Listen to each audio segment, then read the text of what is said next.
Call the City Council regular meeting from Monday, March 2nd, 2026 at 6:30 PM to order. All rise for the Pledge of Allegiance. Pledge allegiance to the flag of the United States of America and to the republic for which it stands, one nation, under God, indivisible, with liberty and justice for all. Moving on to item number 3, roll call. Administrator Pofus. Councilmember Jensen, Present. Councilmember Maroney, Present. Councilmember Scott, Present. Mayor Rogenkamp, Present. and Councilmember Ball is absent. Thank you. Number 4, open forum. The City Council invites residents to share new ideas or concerns related to city business not already on the agenda. However, individual questions and remarks are limited to 3 minutes per speaker. No City Council action will be taken, although the Council may refer issues to staff for follow-up or for consideration at a future meeting. The mayor may use discretion if speakers are repeating views already expressed or ask for a spokesperson for groups of individuals with their similar views. Speakers should state their name and home address at the podium before speaking. And before opening the open forum, I'll just say, if you are here to address the short-term rentals, please hold your comments until that item on the agenda. I will be giving the public an opportunity to comment at that time. So again, if you're here for short-term rental and want to make comments about that, please hold it till the agenda item is up. And once staff has gone through the discussion, I will open it up to the public for comment. So with that being said, is there anybody here that wishes to address the council in open forum? Is there anybody here that wishes to address the council in open forum? I'll ask one last time. Is there anybody here that wishes to address the council in open forum? Open forum is now closed. Moving on, item 5, consent agenda. 5A, approve city council meeting minutes from February 2nd, 2026. 5B, approve strategic planning meeting minutes from February 3rd, 2026.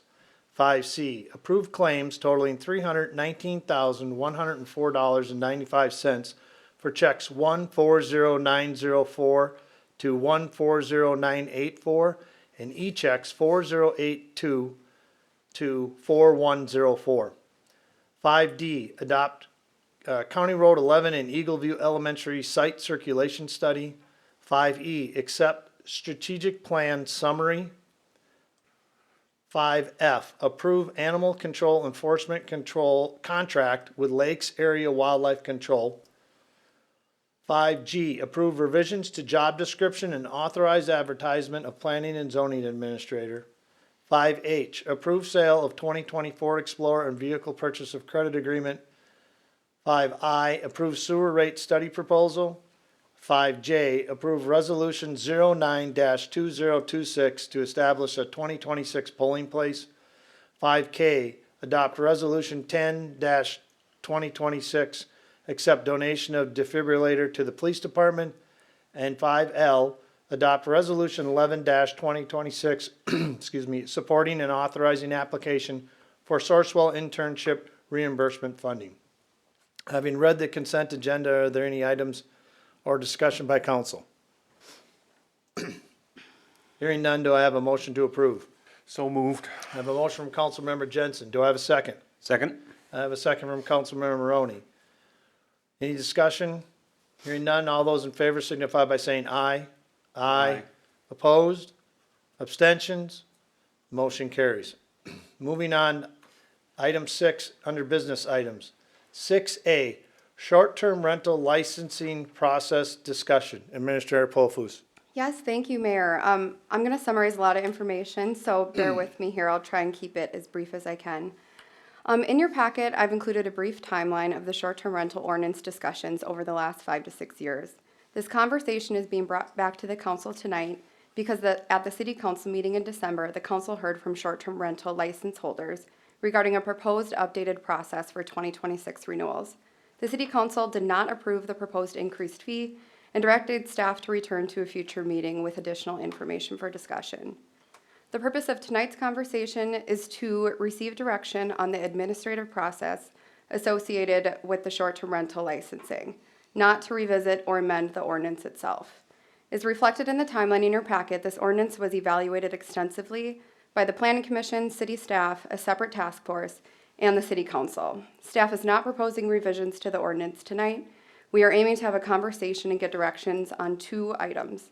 The first one is the revision to the license application, and the second is whether the council would like to include a basic safety inspection prior to license approval.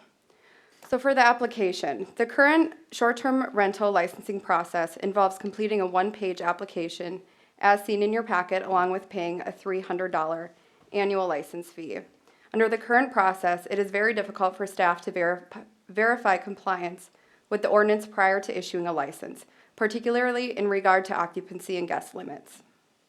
Staff proposes a revised application that requires the applicant to provide a few additional items, including the legal number of bedrooms, as ordinance states, the legal size of bedrooms, the size of the bedrooms offered to guests. In the ordinance, it states that a license holder shall not advertise the property as containing more rooms than identified in the license.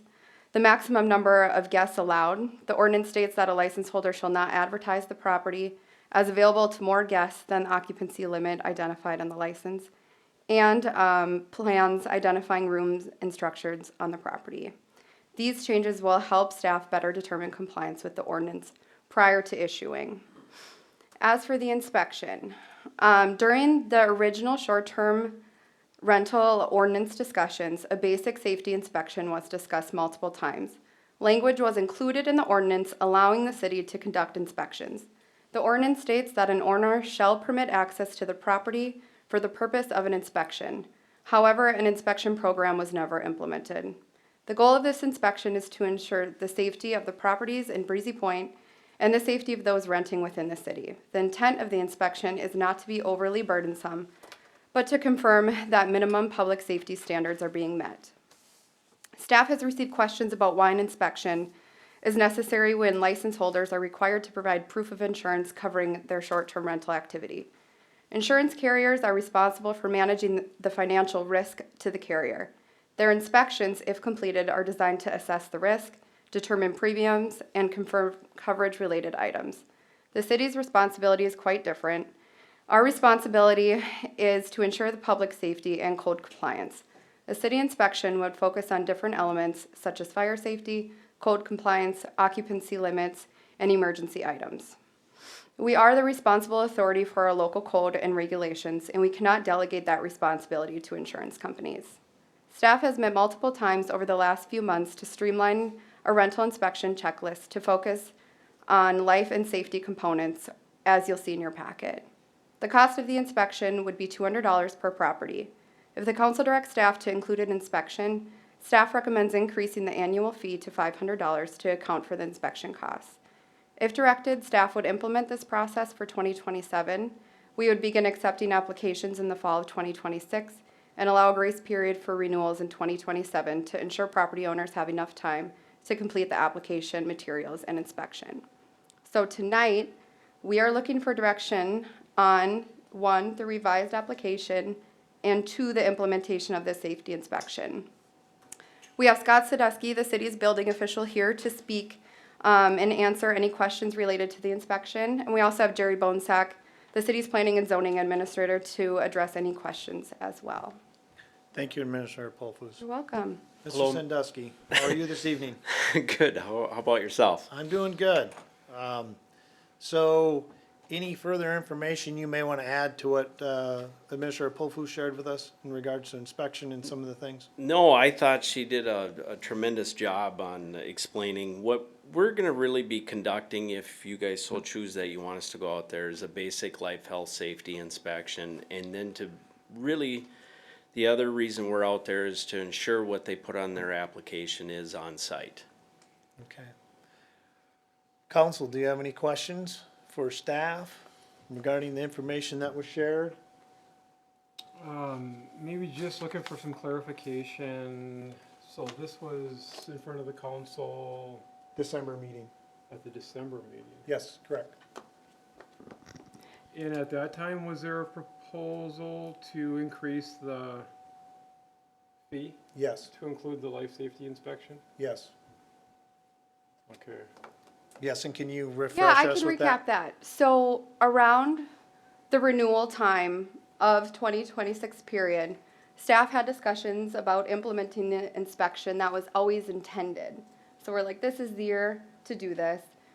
We talked internally, revised the application, put the new fee in the fee schedule. When we sent that out to the license holders for renewal, we got some pushback on the fee and the proposed inspection. At the meeting in December, that's when you guys all heard from the license holders in the open forum. So it was not an item on the agenda. So then you guys directed us to come back with information so you could look at this comprehensively. Thank you. Yeah, I appreciate that. So a lot of that for me goes to, you know, what are we really accomplishing with the short-term license? I happen to be maybe an outlier on the council. I tend not to, you know, favor a short-term rental license.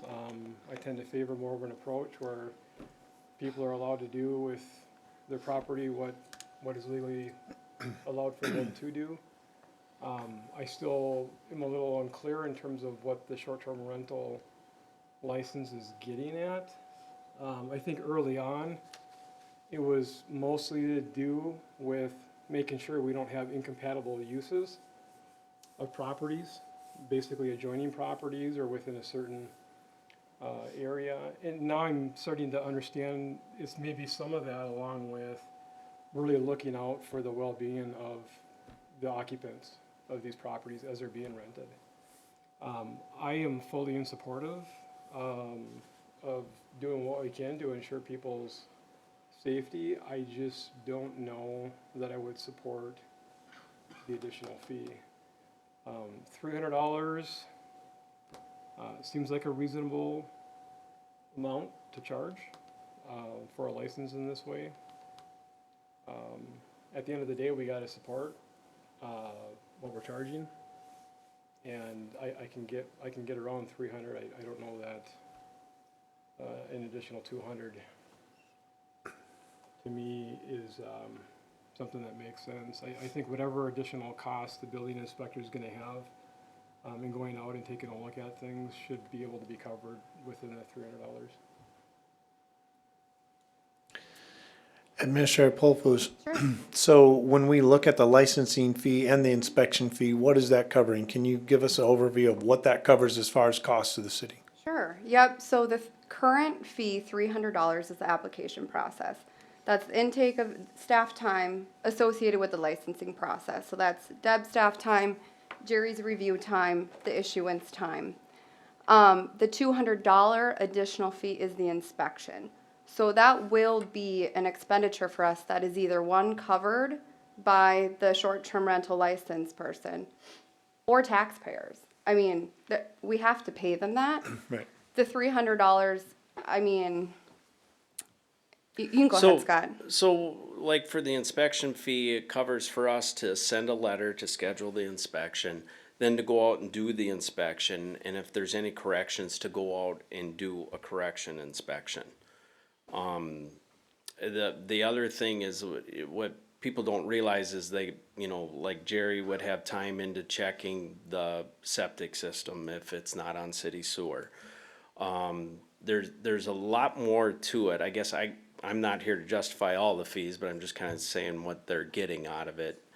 I know for me, the one thing that's kind of important, and I think Brad will empathize with this with being a former city employee, but if we do have a problem at one of these properties and it's owned by Breezy Point Holdings LLC, we don't have a phone number to call. And we are accomplishing that with licensing, but we're also, like I looked on VRBO and like they had the Point condos, there was a unit for rent there. And those aren't very big units, and they had sleeps 8. I'm really curious on how that's gonna sleep 8. And those aren't, I mean, last time I was in one of those units, they're about 600 square feet. So that's the thing that we're accomplishing with the inspection is just making sure that everything is correct that's on the application itself. Great, thank you for that additional information. Other comments from council? I guess I'll state, I think when we look at the short-term rental ordinance we have in place, it now calls for an inspection. It's been in there since the inception of our ordinance. I think what we're looking at is trying to get that ordinance fully enacted. And I think also when you start to look around at cities in the area, outside the area, whatever, and we start looking, and I know staff did some research on that. What do other cities charge? What do they do? Do they have inspections? Do they not? What are those costs? We've done our due diligence and homework to look at that. I think it's important from my perspective is that we have a responsibility as a city to make sure that that everything is up to code and up to snuff, whether it be an inspection, whether it be that we make sure that people aren't having more people than they're supposed to have in that place. And let's say, for instance, there's a fire. And now we find out the occupancy was way over what it was supposed to be. I mean, there's so many different factors that I think as a city that we have to be aware of and look at. And when I look at the cost of the license fee, and I look at the cost of the inspection fee, and I go on VRBO and I look at what somebody gets for one night, I'm gonna be quite honest, I think that's a cost of doing business. And some people may not like that for me saying it, but I'm saying it because I think that's an important part. And at the same time, we're taking care of what we need to do for the city from this perspective, which is we have an ordinance.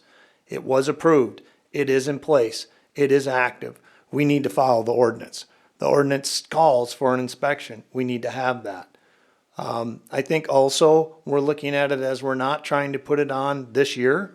So we have the opportunity to give everybody as STR owners a chance to go, okay, we know this is coming. We're going to need to be prepared for it.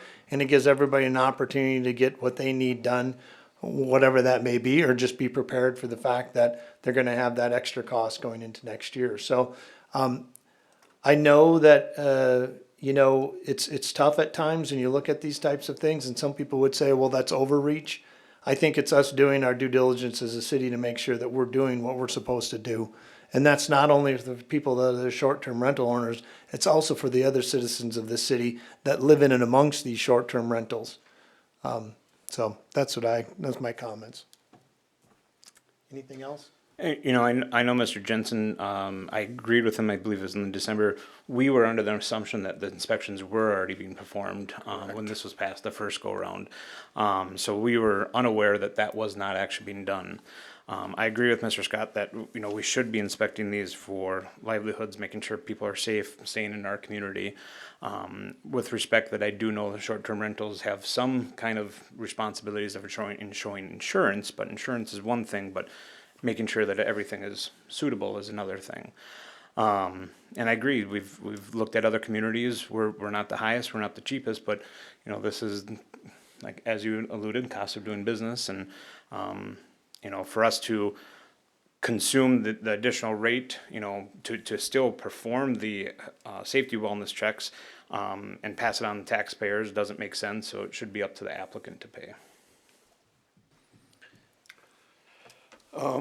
I agree with what Mayor Rogenkamp and Councilmember Maroney stated.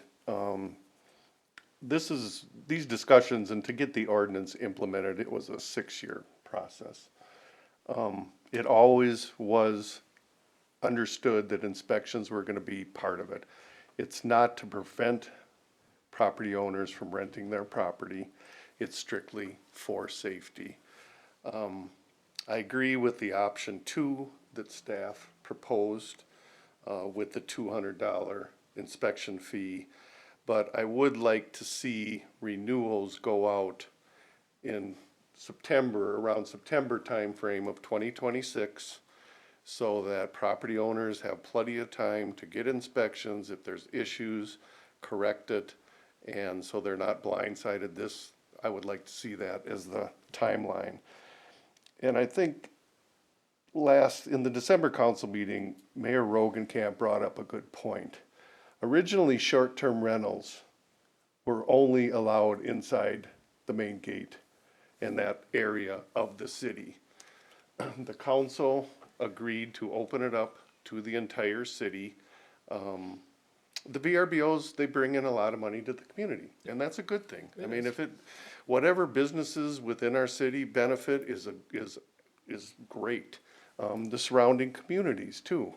You know, we realize that that is, you know, part of it. You know, we're a tourist, you know, with the lake and all the golf courses, we get a lot of visitors in the summer to the resort and VRBOs and all over. That's really about it. Okay. Thank you for the comments. What I'd like to do now, before we go any further, I'd like to open it up to anybody that's here that would like to address the council regarding the information that's been provided. Again, this is gonna be operated just like we would an open forum. So once I open it up, if you are interested in coming forward and making some statements, you can do that. You need to state your name, your address. You will be given 3 minutes. I do ask that if somebody else is in the crowd and they've heard the same comments made already, to please, you could just simply come forward and say, I agree with the first speaker or something like that, so that we don't get the same redundancy of information going forth. So again, I will state that I will open it up to the public now to come forward and give us any comments, thoughts surrounding what this is. At the time, please state your name, your address, and you will have 3 minutes. So at this time, I'll open it up for comments. If there's anybody who likes to come forward.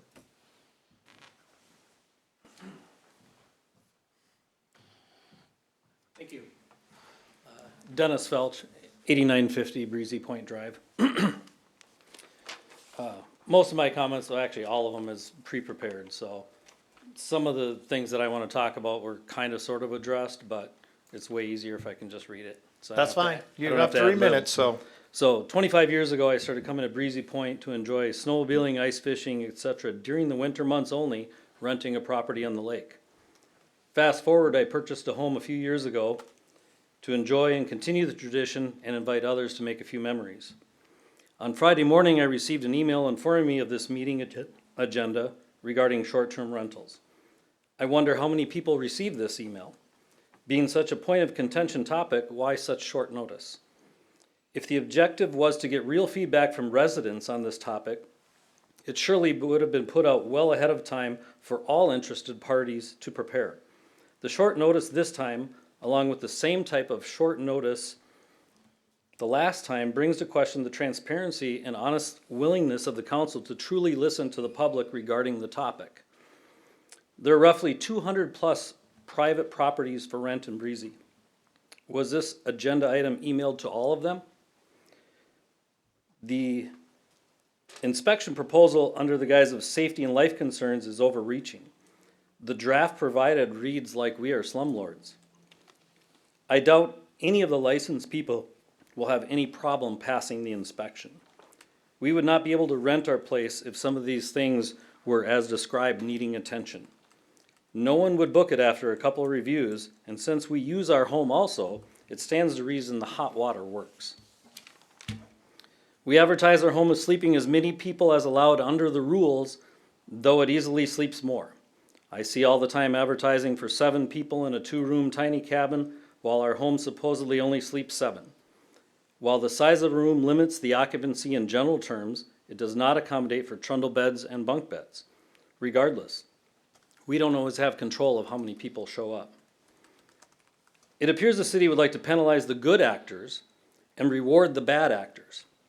What I am referring to is the 150 other properties that are unlicensed, unaware of this meeting, and have no plans to comply with any of it. I personally know of people that even held the rental license once and did not renew, or never paid for a license, and they still rent every single day and are mostly absent. Has the city tracked complaints and issues as they are related to licensed rentals? If any of my licensed rental partners are running a slum house with loud parties and bodies everywhere, then by all means they should be chastised. But is this what the city is going after? What is the actual purpose? To inspect 40 to 60 nice properties that are well kept and make a couple tiny changes and then charge them? Then sue the other 150 properties that are not licensed that will keep renting and continue to receive complaints? I do not feel we should police our renting neighbors, and how will the city do the same? In my opinion, the city does not have a life and safety issue with licensed properties. It has an unlicensed property issue. Thank you for your time. Thank you. Is there anybody else that wishes to come forward?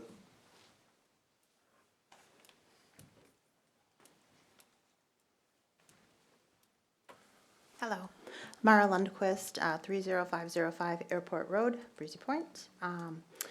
First of all, a couple things I noticed on your inspection. You have titled it Life and Safety, yet there is no mention of smoke detectors, carbon monoxide, fire extinguishers, first aid kits. I think that would probably take precedence if you're going to call it Life and Safety. I think you would want working smoke detectors and things like that.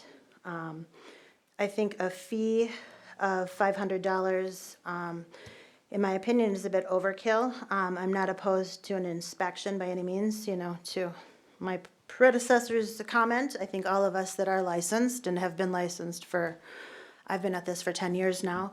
I think our properties all would pass inspections because we take this seriously. This is our livelihood, this is our business, this is something we're proud of. You don't get, I think I'm up to 300 and some 5-star reviews now by being delinquent and not paying attention to details. But I think having to have an annual inspection is probably overkill. I wouldn't be opposed to a one-time inspection. I think my egress windows are still going to be egressed after years 2 and 3. I think my doors aren't going to change size, and I think everything's going to, you know, probably stay up to par. I'm assuming that if there is something wrong, we would have an ability to fix it. I know if you have like a damaged roof right now, your roofing inspector is not going to go up on your roof and look at it, so I don't expect Mr. Sadowski to go crawl around on my roof, but you know, I would appreciate an opportunity to, I don't know how those things are going to be handled, but I don't know how that would work. I would like to know how these penalties are going to be enforced for those who are not licensed. I know I read something in the packet about misdemeanors and fines and some sort of penalties, but I'd like to see how that guideline is going to work. And to the point in my research, I came up with about 140 plus sites that are not licensed, or not, excuse me, that are not, that are listed on VRBO. And there is a substantial amount of those that are listed through like Capital Vacations and things like that, that they're listing theirs on VRBO and Airbnb. And they also have the little 2-bedroom, 1-bathrooms, and they list those for up to 8 to 12 people. So I don't know how, you know, how we can compete. I mean, there are a lot, the people that are renting their properties, their lives not as equally as valuable as our people's lives. So, you know, thank you for valuing our guests' lives more, but I don't know, you know, how do you justify this? You know, what is the true problem we're trying to address here? At the end of the day, you know, what's the true problem? So, do you have a lot of complaints? I mean, do you get complaints that our water's cold or our pipes aren't working properly? I guess I don't understand. So, I'd appreciate, you know, again, a little bit more guidance and a little bit more clarification as to how all of this is going to proceed. So, thank you. Thank you. Is there anybody else that wishes to address the council? Please come forward.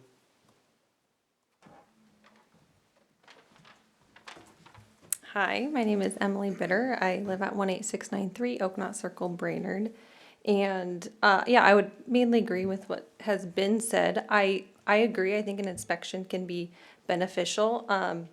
When I lived out of state, we were renting out our primary home, and we used a company, and they had someone come and do an inspection, but they were primarily looking at the smoke detectors, carbon monoxide, fire, you know, like is there a fire extinguisher, those things, where this to me seems a little just tedious. And again, we're all the owners of the property, so we want these things to be working.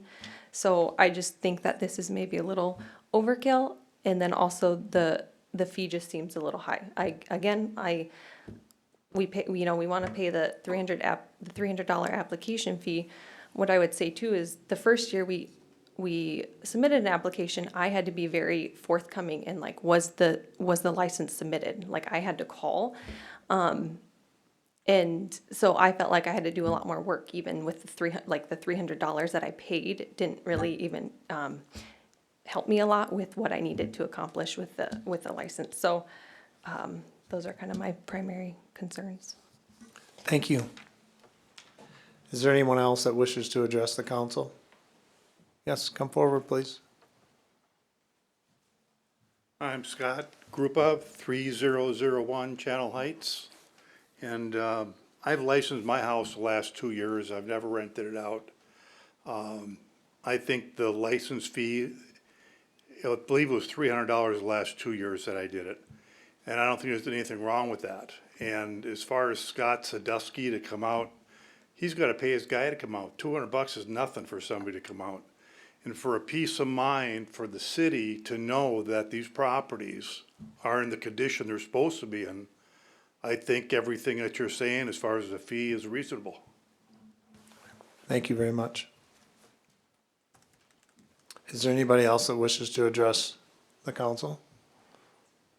I'll state again, is there anybody else that wishes to address the council? Please come forward. Jerry Schroden, Breezy Point Timeshare. There were two references made to some of the vacation properties that are under capital vacations right now. The Sleeps 12, 600 square foot thing is totally inaccurate. We do have, I think, 3 properties that have legitimate 3 bedrooms. Some of them are well over 1,200 square feet. So yes, there are some properties that are 600 square feet, 1 bedroom. That Sleeps 2. So that's incorrect. And then also the properties that are inside the gated resort, they're all state inspected, they're state licensed, they're inspected by the fire marshal every year, they're inspected by Minnesota Health Department every year. And there's inspection fees and license fees for all of that. So for the city to sit there and say we have a property that we're licensing, there's an implied safety standard that is put upon the city. And we would love it if our properties would get by for a little bit of money that is being asked for these VRBO owners. And not picking on the ones that are licensed, because I agree that probably all of them would pass a license with maybe 1 or 2 little check marks at the worst. But it's a huge amount of unlicensed stuff that's not being done. And until we have an ordinance that's being enforced, you can't go after the ones that are not doing anything. So I think you guys are on the right path. And I think once we get something done where licensing is being done, the inspections are being done, then there's enough teeth to go after all the ones that are avoiding the law. Thank you. Is there anybody else that wishes to address the council? I'll ask one more time. Is there anybody else that wishes to address the council? Okay, I will now consider the public comment period for this issue closed. Thank you for everybody's comments, your thoughts, and your concerns. They're very much appreciated. All right, council, so we've heard from the constituents that are here. I do have one that we got an email, so I'll read into record. This comes from Shelley Smith, and she does not list her address, but she says this was addressed to Administrator Pulfus, and she had 2 topics. She said short-term permit. We 100% support the short-term rental permit and believe in respecting all parties. As discussions continue about inspections, etc., mutual consideration is also important. Currently, $300 is allocated to process and support the permit program. And then under review tonight is adding an additional health and safety check. What concerns have led to this need? As part of this permit, we are required to include and pay for a rental rider insurance policy of the city of Breezy Point. These policies require codes to be in place, otherwise claims and policies will be denied. And then everyone's goal is to keep the community safe. We all work hard, and more than ever, I feel we need to be mindful of the impacts on manpower and resources.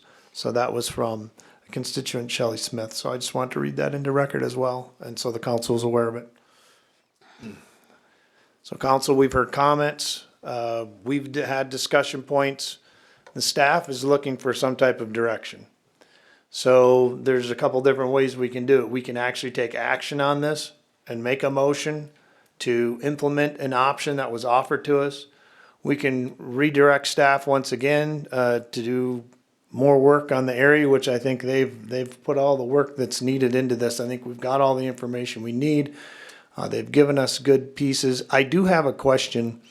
I would like to have Mr. Sandusky come forward and talk a little bit more about the inspection process. We heard a couple comments about not really understanding the inspection and why is it that some of those things have to be checked off. So, as someone brought up earlier, that we are gonna be checking smoke detectors, carbon monoxide, proper placements. We're also gonna be checking to make sure that the bedrooms are legal, that, there's egress out of the bedrooms. We're gonna be checking guardrails, handrails, just make sure that everything that they are advertising on their, or that they're putting on their form for the city is out in the field. That's what we're really there for. We are gonna be making sure that there's hot and cold water, obviously. And again, I agree with some of these people tonight. This just isn't in place for them and penalizing them. It actually levels the playing field of the people that they're competing against. And, I know if I had a short-term rental in town here, I would want it to be fair. And the one thing too is we have to make sure as a city, if we do enforce this ordinance, that there is a strong penalty for not getting a license for this. But, you know, to make sure that everything, people have benefited in this city, in my opinion, because of the building code's been in place. And it's a great town to begin with. I mean, you got a great lake, you got great golf courses. Neil and his company do a great job on their timeshare rentals. And, but the city has also benefited from having building code inspections. That's why our price per square foot is higher than Pequot Lakes, is higher than Cross Lake, Off Lake, and so on and so forth. And this is just an extension of that, in my opinion. We're not looking for little minor items. We're looking for major things here. And frankly, when you have short-term rentals, you can have a tendency to have people that get a little excited. They're on vacation, having a few drinks, and they break a window. And we understand that. That's not what we're really going after. We're just making sure that things are safe. But it can change in a hurry if you have a bad rental group when they come in and they're rough on the place.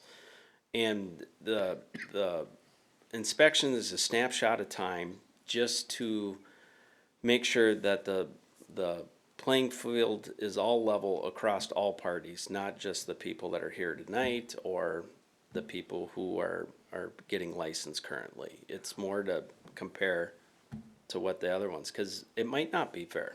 We don't know because we haven't done any of the inspections. Okay, thank you. I appreciate the extra information.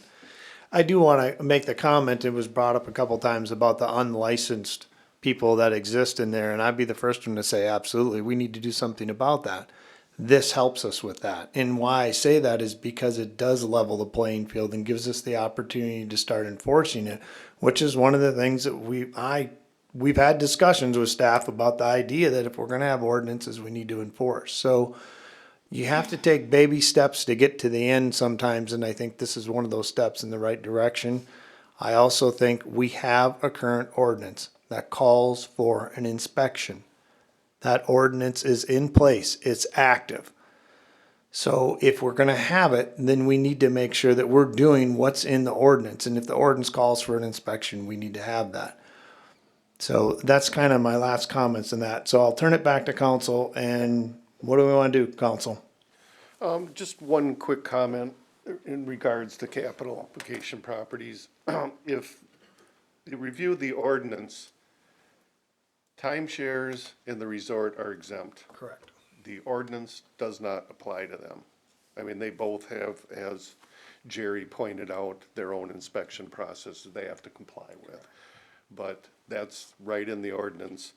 And again, these discussions started in 2020. It's been a long time. The ordinance was passed in January 2023, as you know, Ally's memo stated, that's in the packet. And the city did not do the inspections due to staff turnover. That's on us. That, you know, we own that. It was intended from day one that there was to be inspections. I'm in favor of taking action. We've talked about this going on 6 years. And I wholeheartedly agree with Mayor Rogenkamp's comments. We need to enforce the property, the ones that are not licensed, it needs to be enforced. The city has known that, yes, there's a lot more people renting, that don't have licenses, and the playing field should be leveled. I mean, thank you to the people that license, their properties and are willing, to pay the fee and go through the process. And, the inspection is not to prevent you from renting your property. All property owners have rights.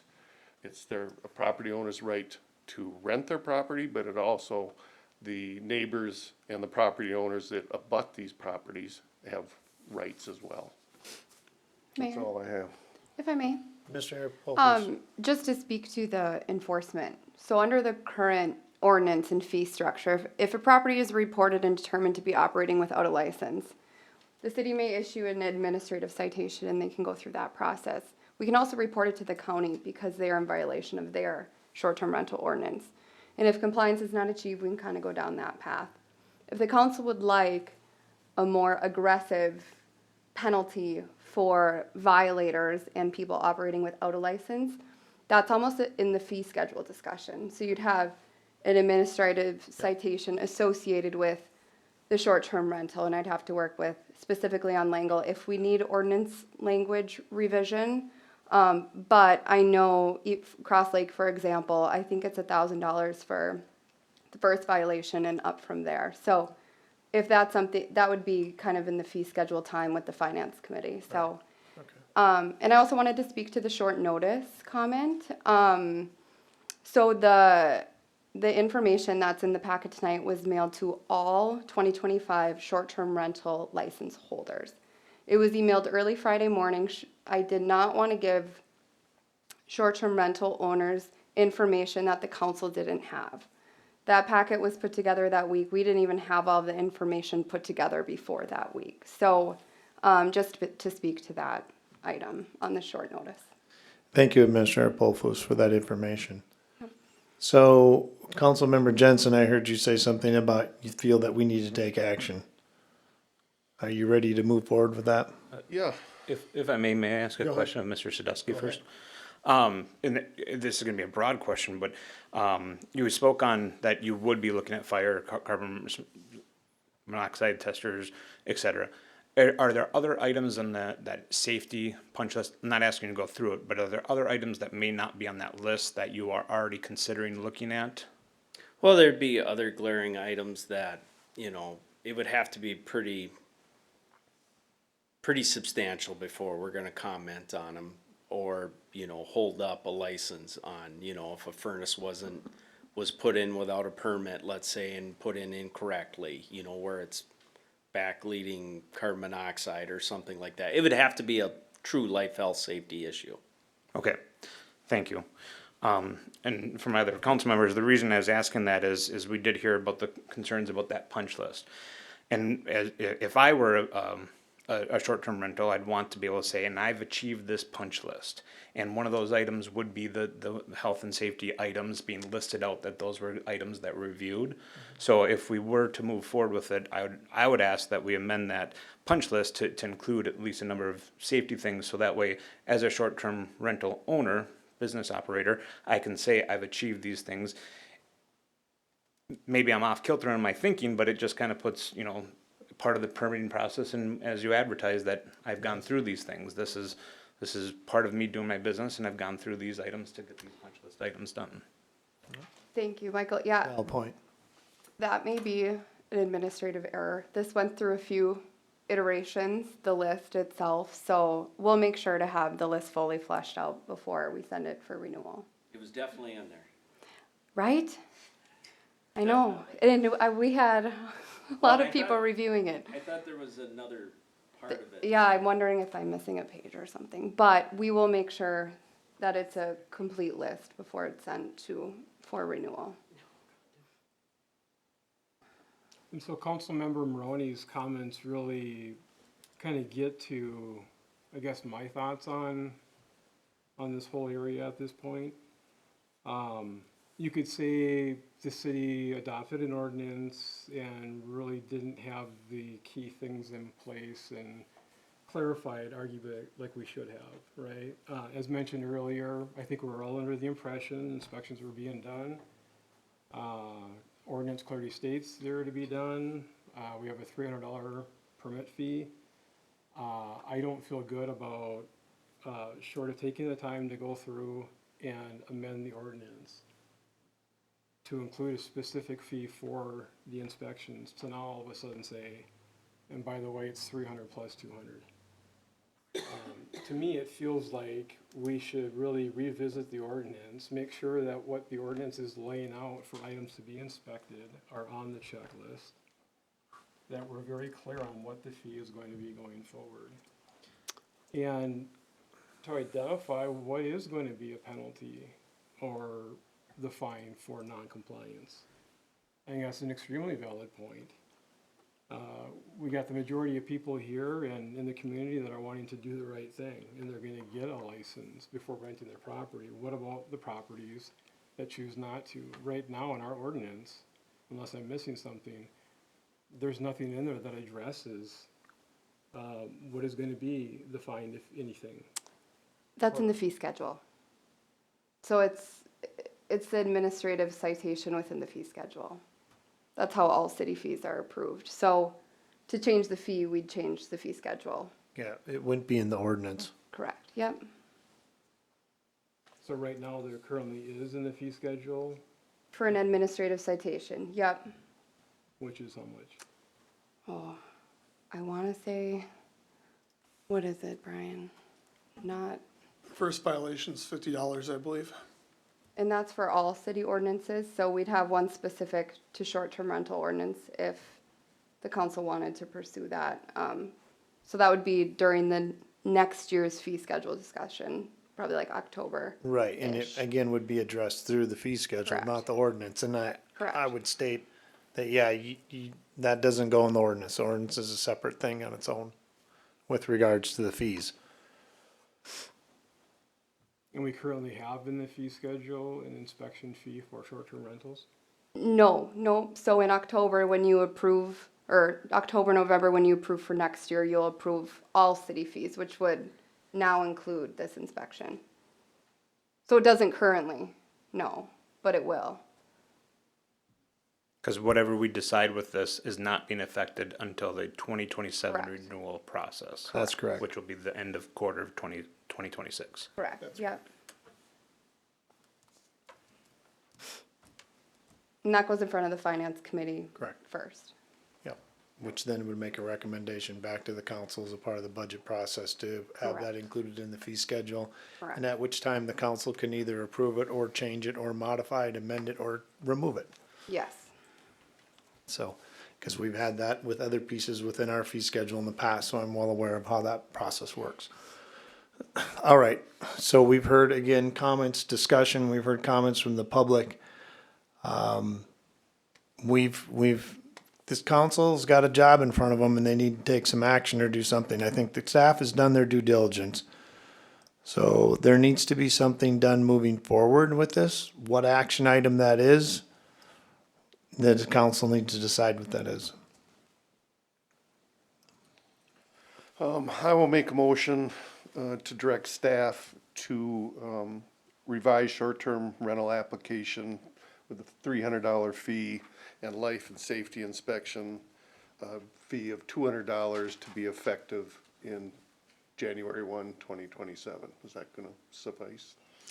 Yes, I think yes, that would. Do you want to add in there anything about when the notice will be sent out? You made specific comment Well, to if we that. need, if you want that in the motion, staff will send out the renewal notifications to license holders in Last September. quarter of 2026? Okay, September 2026. do that. okay. So I have a motion to go ahead and basically amend the application fee as provided to us by staff, including the inspection for health and safety or wellness. With that process to be enacted in January 1, 2026, with Seven. notice, 2027, excuse me. Yeah, we're in 2026, sorry, I'm a year behind. I feel that way some days. And then to also go ahead and have staff make sure that notices are going out in the last quarter of 2026, so that owners have time. So I have a motion on the table. Do I have a second? I'll second for discussion. Okay. We have a second. So I have a motion by Councilmember Jensen. I have a second for Councilmember Maroney. Discussion. The one thing I was gonna ask is, does it need to be part of the motion about adding those additional life and safety items, punch list, and have staff review that? We'll ensure all items that will be inspected are on the list sent out. Okay, thank you. Other discussion? Hearing no other further discussion, I will call this motion. All those in favor signify by saying aye. Aye. Opposed? Aye. Abstentions? The motion passes. Aye, staff. You have your direction. Thank you. Yes, you're welcome. All right, moving on. Item 6B, Resolution 12-2026. Approve plans of specifications and authorize advertisement for bid for 2026 street improvement projects, CP-02. And I'll turn it over to Nick. Nick? Good evening, council. In your packet are the construction documents for the 2026 street improvements project. We've proposed a full-depth reclamation of Bluebird and Piney Way with supplemental aggregate to raise the centerline profile, as well as some locational ditching as part of the drainage improvements we discussed in the feasibility study.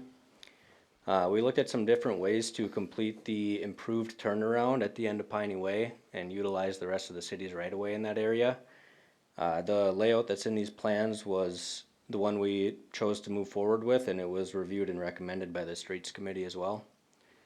For Wren Drive, we propose a mill and overlay that was discussed in the feasibility study, and we also included an area of pavement removal and some ditching to fix a drainage issue at the intersection of Dove Street and Wren Drive.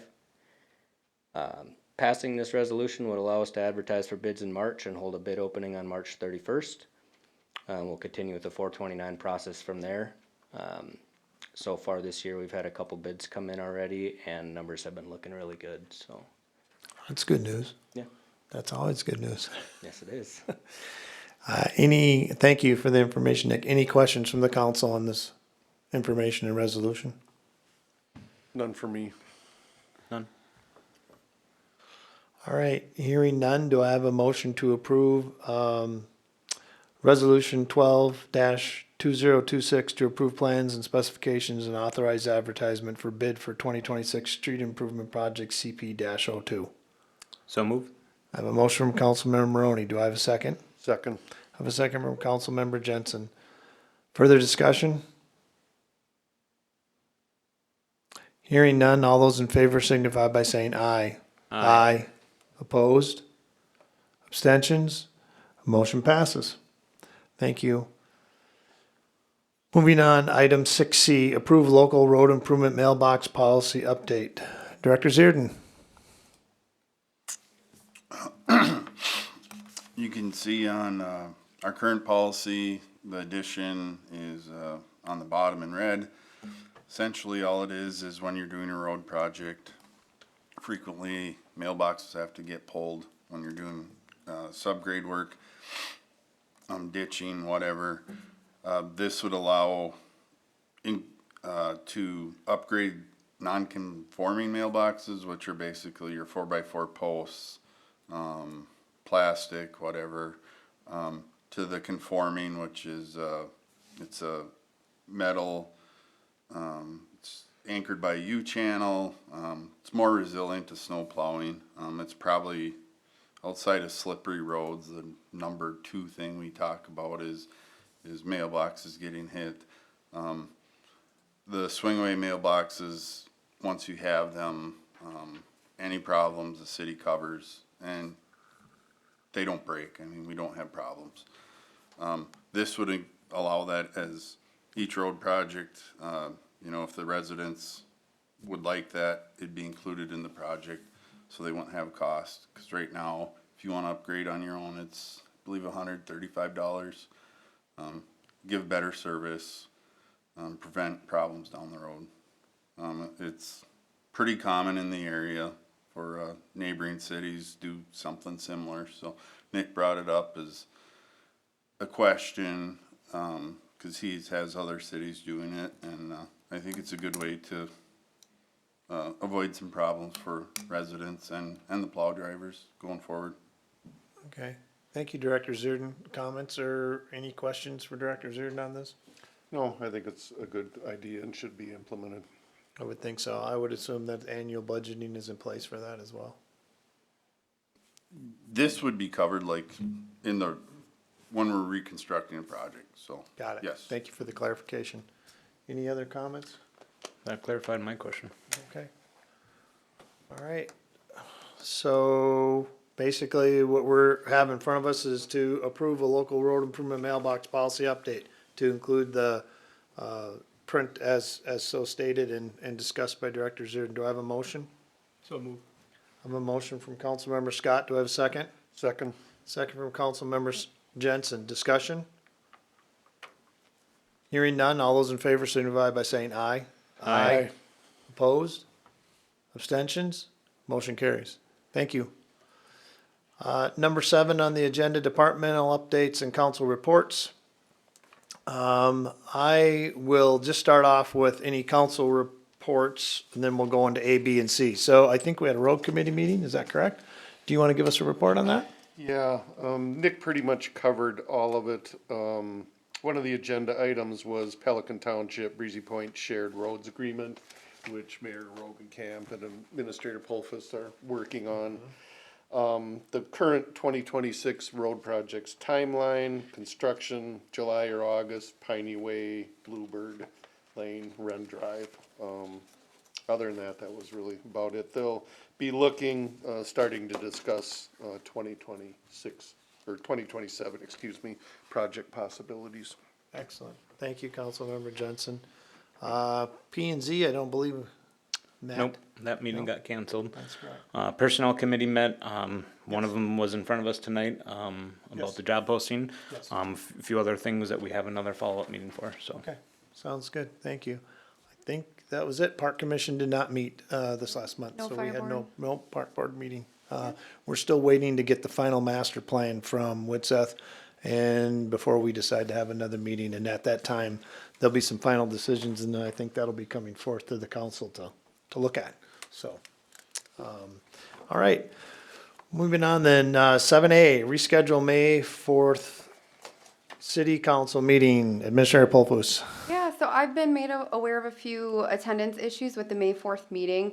There will be some important items as far as the street projects are concerned, both Bushman, street improvement project, possibly some development applications. So I think it's important to ensure as much of a quorum as we can, just because there will likely be public notices sent out for that meeting. So I spoke with Mayor Rogenkamp, and we thought rescheduling it to May 11th would it be a possibility. So we just wanted to get everyone's take on that. Yeah, so I think it's really important that we have as many as possible at the May council meeting, and when Administrator Polfus talked to me about it, and then I started looking at my schedule, I realized that unfortunately I will not be here at that, and I feel it's very important that I am, and I would be unable to get it remote. And I do know we have the capability to do that if we need to. So I'm kind of looking to see if the council's okay with us pushing it to May 11th. And have the meeting there. I don't want to go any later than that because now it puts staff in a compromised position as regards to billing, processing, and I do not want to upset our finance people and make sure that we can get the bills paid to everybody too on time. So we would either have to we'd have to bump it to that Monday. I would prefer to keep it on Monday if we can do that, just because it stays consistent with what we've had, and that's for the constituents as well. And then the other thing is we could potentially go backwards, but then I looked at that too, and I don't think that's really going to work very well either. So kind of looking at May 11th. So I don't know what everybody has on their agendas or if that's going to work. So why don't I open it up? Yeah, May 11th will not work for me. I'm out of town from the 7th through the 13th. Okay, that's good to know, okay? The 11th, may be remote, may be here, but for sure the 12th through the 14th, I would not be able to. The 11th works for me. I may be remote. All right, so let's look at this calendar here then and see what we have. So the 11th is not looking very good. And Councilmember Scott, you said 7th through the 13th, you're out. Is that correct? Right. 7th through 13th, okay. All right. The Well, what about the 30th of April? Can we do that? Can we do that? Yeah, I think That's a it's good in- question, because it's in the same month. Because we, That shouldn't be the problem. I'm more, time-wise. yeah. Okay, so what is it? That would work for everybody, the 30th? I think so. Councilmember Scott, does the 30th work for you? I'll check with Rebecca too, after all of this. It's looking like it.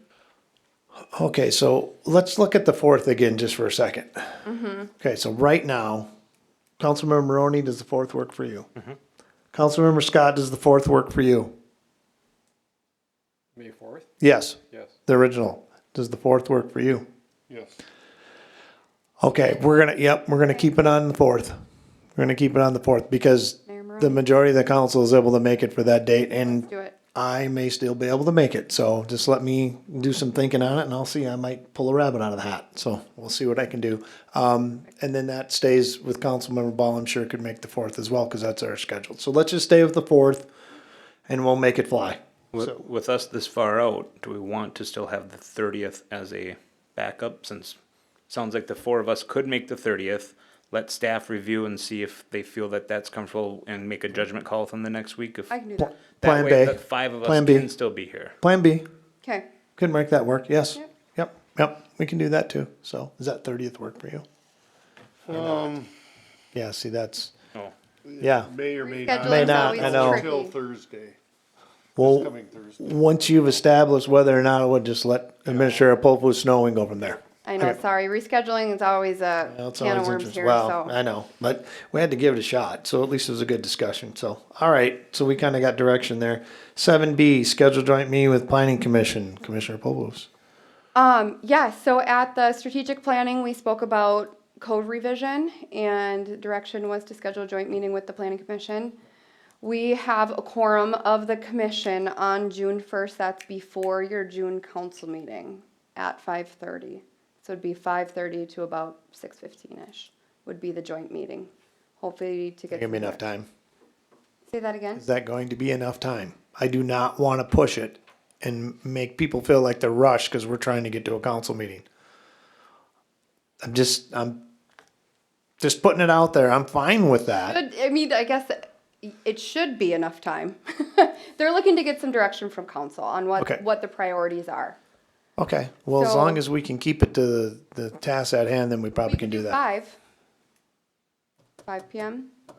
We'll talk about it, but Okay. yes. Okay, so June 1st, you're talking before our scheduled council meeting. Yep. Okay. I think it needs to be, I mean, I think we would be real pressed for time. So too. I, That's what I'm saying. Okay. prior to council meetings, I'm not a big fan of personally. Okay, that's good to know. Because I think you're so limited. I mean, look at the strategic planning session. We rushed to the end and that was, 3 hours, 5 to 8. I mean, there's not as much to discuss, but there's, I think the topics, So maybe I'll send out a poll, see what dates are available, go back to the planning commission. Okay, gotcha. Yeah, It's let's hard to do get that. that many people in a room at one time, so I Yeah, I figured I'd do it know. on When a is their council normally day. scheduled meeting? The second Tuesday of each month. Right. Well, that's a consideration too. But we do it on their meeting time. Yes. I'll send out a poll. Yeah, and let's find out. So it's another option to consider. Yep, I can do that. Okay. 7C, basically is just in financial investment statements. informational, I believe only, so, okay. All right, well, we've reached item 8 in the agenda, which is adjourn. So do I have a motion to adjourn? I have a motion from Councilmember Scott. Do I have a second? Second? Second from Councilmember Maroney. All those in favor signify by saying aye. Aye. Aye. Motion passes. Meeting is adjourned at 7:35 PM.